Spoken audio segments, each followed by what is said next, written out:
السلام علیکم ورحمۃ اللہ وبرکاتہ۔ بسم اللہ الرحمن الرحیم۔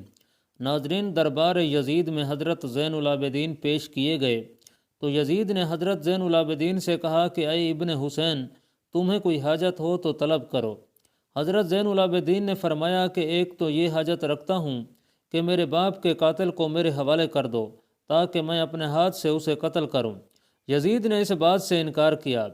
پھر حضرت زین العابدین نے فرمایا اچھا تو سر حضرت حسین میرے حوالے کر دو تاکہ تن اقدس سے ملا کر دفن کر دوں۔ یزید نے کہا یہ منظور ہے، اور کچھ؟ فرمایا مجھے اجازت دو کہ میں اہل بیت کو لے کر مدینہ شریف چلا جاؤں۔ یزید نے کہا یہ بھی منظور ہے، اور کچھ؟ فرمایا کل جمعہ ہے، مجھے اجازت دو کہ منبر پر جا کر خطبہ پڑھوں۔ یزید نے کہا یہ خواہش بھی تمہاری پوری کر دی جائے گی، اور کل خطبہ بھی پڑھواؤں گا۔ چنانچہ ناظرین، دوسرے روز یزید نے بعد نخواستہ حضرت زین العابدین کو خطبہ پڑھنے کی اجازت دے دی۔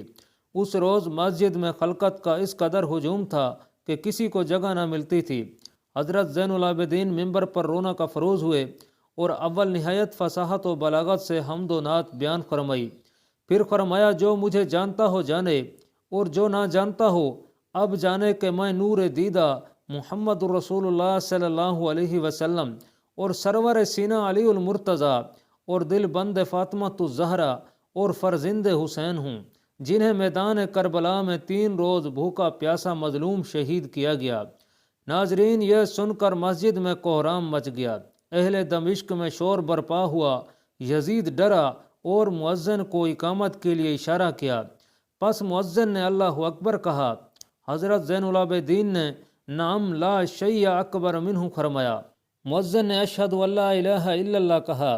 حضرت زین العابدین نے نعم شہد بیا لحمی و شعری و دمی فرمایا۔ مؤذن نے اشہد ان محمد رسول اللہ کہا۔ حضرت زین العابدین نے اپنا امامہ اتار کر مؤذن کی طرف پھینکا اور بال سر متحرک کر کے مؤذن سے فرمایا بحق محمد ذرا ٹھہر جا۔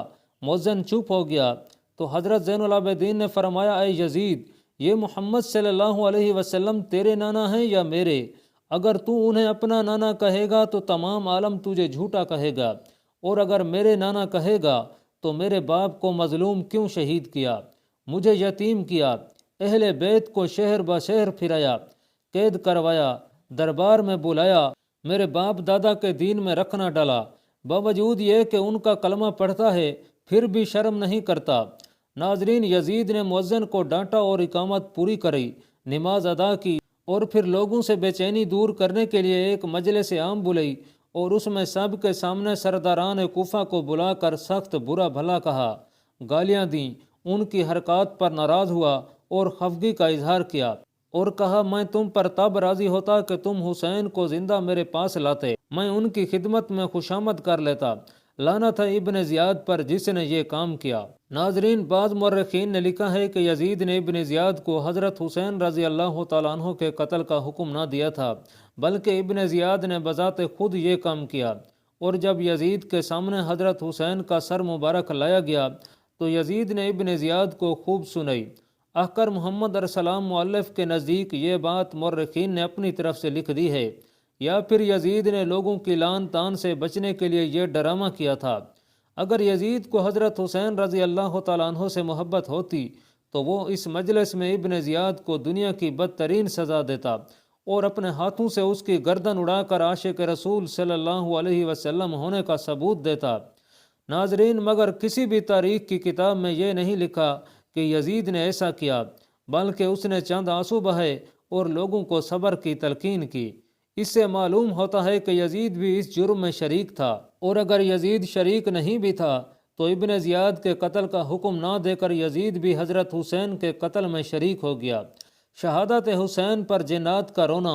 ایک سقفہ راوی کہتا ہے کہ میں نے ایک ایسے شخص سے جو قبیلہ طے سے ہمارے پاس آیا تھا پوچھا کیا تم نے حضرت حسین پر جنوں کو نوحہ کرتے سنا ہے؟ اس نے کہا ہاں، لیکن اس قبیلہ کے ہر آدمی سے نہ پوچھتے رہنا، ورنہ ہر آدمی تمہیں اس کی خبر دے گا۔ میں نے کہا میں تو صرف تم سے پوچھنا بہتر سمجھتا ہوں، کیونکہ تم نے بھی تو انہی سے سنا ہے۔ اس نے کہا میں نے انہیں یہ کہتے ہوئے سنا ہے رسول اللہ صلی اللہ علیہ وسلم نے اس کی پیشانی پر بوسہ دیا جس کے رخسار تاباں درخشاں ہیں، اس کے آباء و اجداد علی و عقیل خاندان سے تعلق رکھتے ہیں۔ جب مدینہ منورہ میں بعض بدبختوں نے خطبہ دیتے ہوئے حضرت حسین رضی اللہ تعالیٰ عنہ کی شہادت پر خوشی کا اظہار کیا تو اس شب مدینہ منورہ میں مندرجہ ذیل اشعار سنائی دیے گئے، لیکن ان کا پڑھنے والا نظر نہیں آتا تھا۔ اے حسین کو جہالت سے قتل کرنے والو، تمہیں سخت رسوا کن عذاب کی خوشخبری ہو۔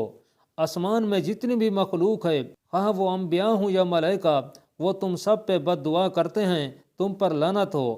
سرزمین روم کے غازیوں میں سے ایک غازی کا بیان ہے کہ میں نے ایک کنیسہ میں مندرجہ ذیل شعر لکھا ہوا دیکھا، کیا وہ قوم جس نے حضرت حسین رضی اللہ تعالیٰ عنہ کو شہید کیا اس کے جد امجد سے بروز محشر شفاعت کی امید رکھتی ہے؟ میں نے پوچھا یہ شعر کس نے لکھا ہے؟ تو کنیسہ والوں نے لا علمی کا اظہار کیا۔ قاتلان حسین کا عبرتناک انجام۔ ناظرین، ایک سقفہ راوی کا بیان ہے کہ جب عبید اللہ بن زیاد اور اس کے ساتھیوں کے سر کوفہ کی مسجد میں لائے گئے تو میں بھی وہاں گیا۔ میں نے لوگوں کی زبان سے آ گیا کے الفاظ سنے۔ آخر ایک سانپ آیا اور ان کے سروں کے درمیان بیٹھ گیا، پھر عبید اللہ بن زیاد کی ناک میں گھس گیا اور کچھ دیر کے بعد نکل کر چلا گیا، یہاں تک کہ نظروں سے غائب ہو گیا۔ اسی طرح پھر لوگوں نے آ گیا کہنا شروع کر دیا۔ دوسری دفعہ وہی سانپ پھر آیا اور جس طرح پہلے کیا تھا اسی طرح اب بھی کیا۔ اہل بیت کے مال کا حال۔ شمر بن ذیل جوشن کو حضرت حسین کے سامان سے کچھ سونا مل گیا، جس میں سے کچھ اس نے اپنی لڑکی کو دے دیا تھا۔ اس کی لڑکی نے وہ سونا ایک زرگر کو دے دیا تاکہ وہ اس کے لیے کوئی زیور بنا دے۔ جب زرگر نے سونے کو آگ میں ڈالا تو وہ اس میں بھسم ہو کر رہ گیا۔ شمر نے سنا تو زرگر کو بلا کر باقی سونا بھی اسے دے دیا اور کہا میرے سامنے اس کو آگ میں ڈالو۔ جب زرگر نے اسے آگ میں ڈالا تو وہ بھی بھسم ہو گیا۔ اسی طرح روایت ہے کہ حضرت حسین کے چند اونٹ جو بچ گئے تھے انہیں ظالموں نے ذبح کر دیا اور کباب بنائے۔ ان کا ذائقہ اس قدر تلخ تھا کہ ان کے گوشت میں سے کسی کو کھانے کی ہمت نہ ہوئی۔ ناظرین، میدان کربلا میں یزیدی لشکر کے ایک سپاہی نے حضرت حسین رضی اللہ تعالیٰ عنہ کو اپنی تلوار سے زخمی کر دیا تو حضرت حسین نے سخت تکلیف میں تڑپ کر اس کو بد دعا دی کہ اے میرے اللہ، تو اس شریر کو اپنے عذاب میں گرفتار کر لے۔ اللہ رب العزت کی شان۔ حضرت حسین کی دعا بارگاہ الہی میں اسی وقت قبول کر لی گئی، جس کا نتیجہ یہ ظاہر ہوا کہ اس بدبخت کو اس وقت قضائے حاجت کا شدید تقاضا ہوا۔ آپ کو چھوڑ کر ایک جھاڑی کی طرف بھاگا۔ جب وہ برہنہ ہو کر بیٹھا تو اچانک ایک سیاہ بچھو نے اس کو ڈنگ مارا، جس کی وجہ سے وہ اپنی نجاست میں آلودہ ہو کر تڑپ کر مر گیا۔ ناظرین، کربلا سے حضرت حسین رضی اللہ تعالیٰ عنہ کا سر مبارک خولی بن یزید لے کر رات کے وقت جب قصر عمارت میں پہنچا تو اس وقت یہ بند ہو چکا تھا۔ چنانچہ خولی سر کو لے کر اپنے گھر پہنچا تو اس نے بے ادبی سے سر مبارک کو زمین پر رکھ کر ایک بڑا سا برتن اس پر رکھ دیا۔ خولی کی بیوی نے جب یہ بے ادبی دیکھی تو کہا کہ خدا کی قسم میں تمہارے گھر میں اب نہیں رہوں گی۔ یہ کہہ کر وہ سر انور کے قریب ہی بیٹھ کر روتی رہی۔ جب پھر اس نے آدھی رات کو حضرت حسین کے سر مبارک سے نور کی شعائیں نکلتی ہوئی دیکھیں۔ ناظرین، حضرت حسین رضی اللہ تعالیٰ عنہ کی شہادت کے چند سالوں کے بعد مختار ثقفی نامی شخص عراق کا گورنر بنا تو اس نے حکم دیا کہ حضرت حسین کی شہادت میں شریک عمر بن سعد اور خولی بن یزید کو گرفتار کیا جائے۔ چنانچہ خولی بن یزید کو گرفتار کر کے اس کے دونوں ہاتھوں اور پیروں کو کٹوا کر اسے سولی پر چڑھا کر آگ میں ڈلوا دیا گیا۔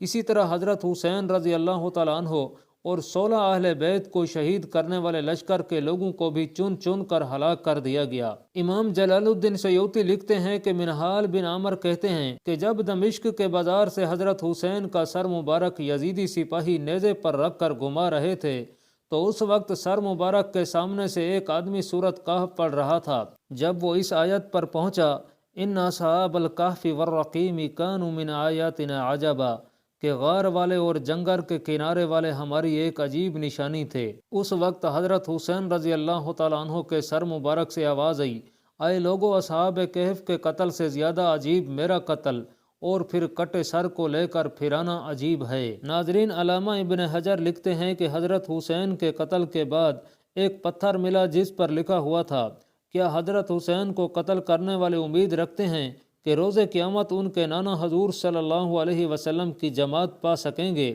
حضرت حسین کا سر مبارک دو مختلف جگہوں پر ہونے کی وجہ مورخین نے لکھا ہے کہ دمشق اور مصر دونوں ممالک دعوے دار ہیں کہ ان کے ملک میں حضرت حسین رضی اللہ تعالیٰ عنہ کا سر انور موجود ہے۔